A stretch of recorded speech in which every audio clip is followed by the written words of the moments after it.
Seasons of the soul, fall on me. Anybody hear that before? Andrea Bocelli and his son Matteo chose that song today because it touches my soul. It's all about that invitation to grace, to come in with all of its light and be part of your experience of your day-to-day life on life's terms.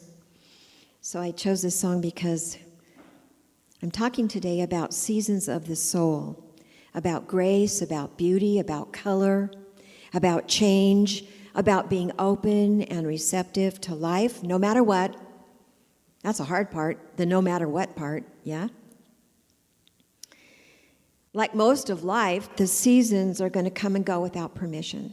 It's been my experience, and so here we are at the beginning of the fall season when the leaves begin to turn, this time of ripeness and change, beauty for sure. The days grow a little bit shorter, and we see a lot of harvesting going on, and it's about letting go. It's about letting go of this summer. It's about letting go of leaves. It's about letting go of lots of things, for sure. And so I chose this symbol of the leaf today, this falling leaf, as a metaphor for our life experience, for our experience of being present as a human being in this world. Because I believe that the colors of the falling leaves show us how beautiful it can be to let things go. Not easy. Not easy. How beautiful it is when the leaves grow old and they're very colorful, even in their very last days. Have you noticed? Have you noticed how that works? And that's because nature practices saying yes. Do you know that certain trees absolutely cannot do their work in the world unless they release their leaves? It's the act of letting go of that leaf that starts the process that triggers all of the things that need to happen in that tree for it to bring forth new leaves in the spring. It's part of the process, this letting go. I remember when I was a child living in Colorado, my home state, my home place, we would often go into the mountains on a Sunday and have picnics in the fall. And the most beautiful colors of the aspens are still etched in my memory. Those beautiful golden shimmering, they look like little coins shimmering on the trees. Just that beautiful, beautiful activity of nature that is required. Not all trees lose their leaves, yes? But those that do lose their leaves, it is a requirement. That activity of letting go is a requirement to trigger the process of growth. And I think so too for us. The tree knows it has to cooperate. And so there's some wisdom there.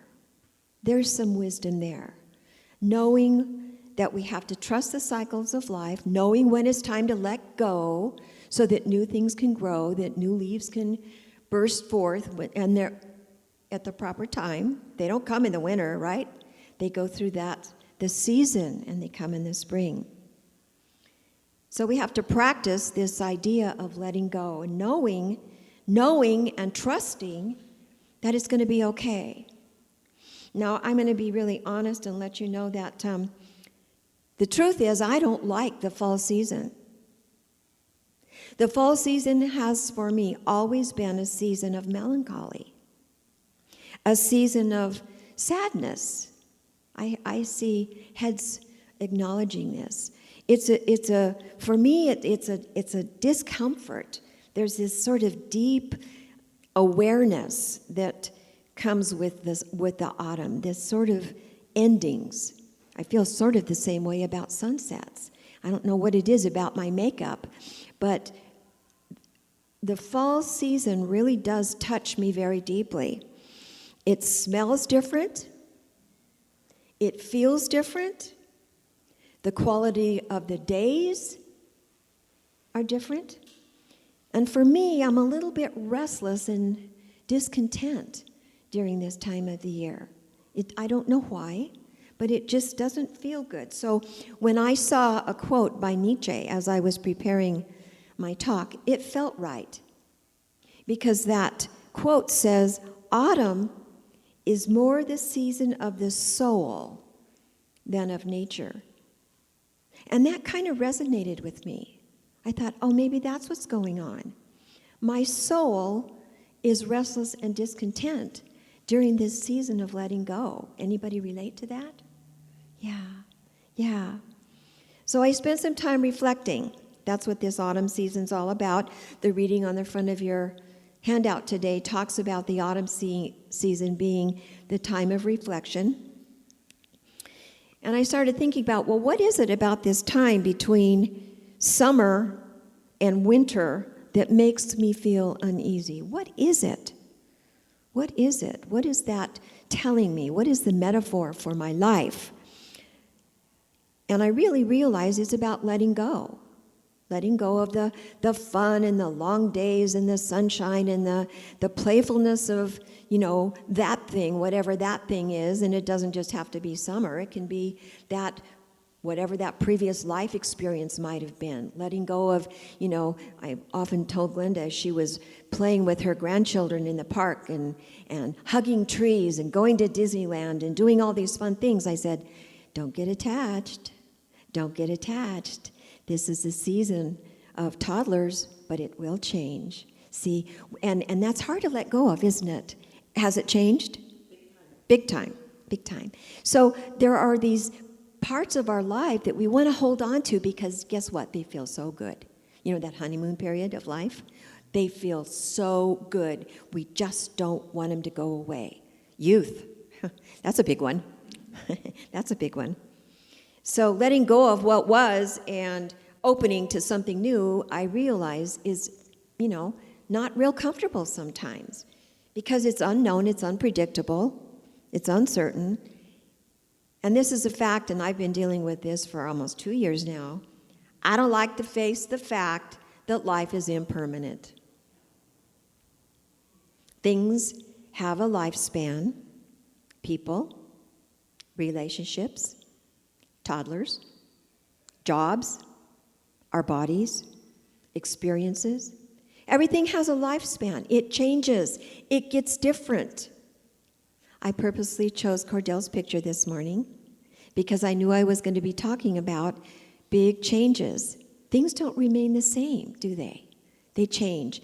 Well, the problem is we make the mistake and get attached to whatever that thing is, that toddlerhood, that relationship, that family situation, that job, that home, whatever that thing is, we get attached to that and we forget that it will change. Things are going to change. They always change. That's the way it works. We think it should be lovely all the time, don't we? I want my life to be lovely all the time. And it isn't always that. And when I am always attached to the fact that life isn't always lovely, I forget that we're all part of this dance of the divine, that we're all part of this spiraling energy of the divine, and that we're all on a soul's journey, and that the universe is in charge. It's in charge of everything. That Christian tradition, thy will, not my will. Well, guess what? Sometimes we just really have to face the fact that thy will be done, even though we'd like it to look different. Isn't that the truth? That's the truth. We forget that it's a soul assignment and that we're just along for the ride, and we get to embrace whatever happens in the moment. But I got to remember that whatever happens is part of my story, part of my soul story. Somehow, whatever this stuff is that keeps happening, this constant letting go of what was, that constant shifting and changing energy of my life, somehow that's useful. Somehow, those are calls for me to demonstrate my spiritual mastery within the experience. They are lessons in humanity. I don't always like them, but I have a choice. I get to embrace them or push against them. And I can tell you it is a lot better and a lot easier to not push against, but to go with the flow, to embrace them, to face everything on its terms, and to move forward. So what do we do when things are constantly in a state of change? Requiring massive amounts of letting go when people leave our lives. Huge letting go. Every single person in this room has been through that in one way or another, whether it's your health or your body. I mean, there are very few, except with the exception of that beautiful child in the back, that infant. There are very few of us that haven't had many years of change in our life experience, you see. And so our call is to be able to respond to whatever is. Respond to the fact that now we're 73 and we're no longer 37 or 27 or 17. To react is going to cause us pain. If we can respond, now, you know, this is the thing. It doesn't always happen instantly, does it? We have to have some time to adjust. When we have losses, when we let go of things that are important to us, we have to have some time to adjust, because a lot of times we're in that in-between place that does not feel good. It isn't that anymore, and it hasn't yet become what it's going to be, and so it doesn't feel good. But if we stay in our heart space, and if we try to stay in that I love my life space, no matter what, I love life. Life is worth living. Life is important. I want to be here. I want to be part of the dynamics of this beautiful experience of humanity. To just be present, to step back, to take a breath, to sit through whatever that thing is, whatever happened. And boy, howdy, did a lot happen in my life recently. I don't have to like it. But I do find that it's easier to accept it and surrender to it than to go against it. It's very difficult to let go of what was and to embrace what is right now. That's hard. That's very hard, because it's not always lovely, is it? But it always is. It is what it is. So I have the mantra of getting on with life, just getting on with life, not resisting, not being in despair. Now, some days I fall into despair. I just do, because letting go is painful. But if I don't intentionally notice that, uh-oh, Judy, you're in despair. Pull yourself out of it. Let go of that too. Move on. I love one of the authors that I worked with says, we don't roll over, we roll on. Stuff's going to happen in life, isn't it? Sure is. But we have to let the chips fall where they may and trust the process.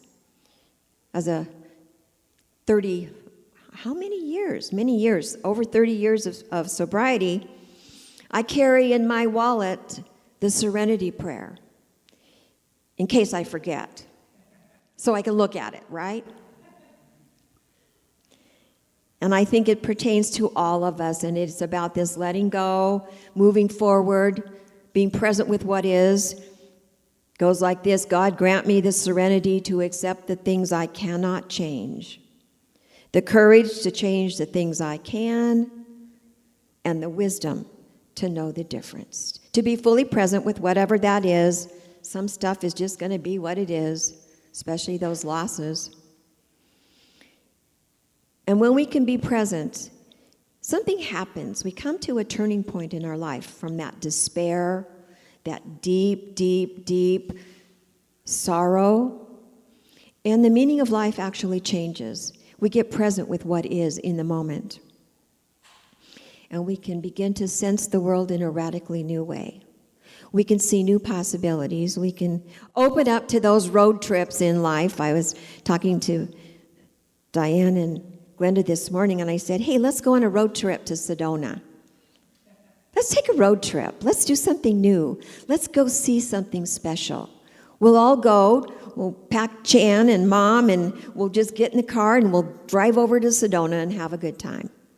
See, embrace something new. Birth something new from the scattered pieces of ourselves, those pieces of ourselves that are in pain, that have let go of stuff that doesn't feel good, and we're still kind of in that rocky place. Sometimes we just have to face the darkness squarely in the eye. That's what I've been doing for almost 2 years. And boy, I'll tell you, it can be really painful. I don't want to look at that stuff. But the only failure in life that we have is the failure to grow from what we've gone through. If we're not going to grow through all our experiences, what's this walk in our humanity for? You know, we came in with the people suit this time. We got to do a good job being a people, being a human, see? And stuff happens to human beings, let me tell you. So I really have to allow my heart to expand to hold all of it. All of it. The icky stuff I don't like, the beautiful stuff that I do like, the changing seasons that make me feel restless and discontent.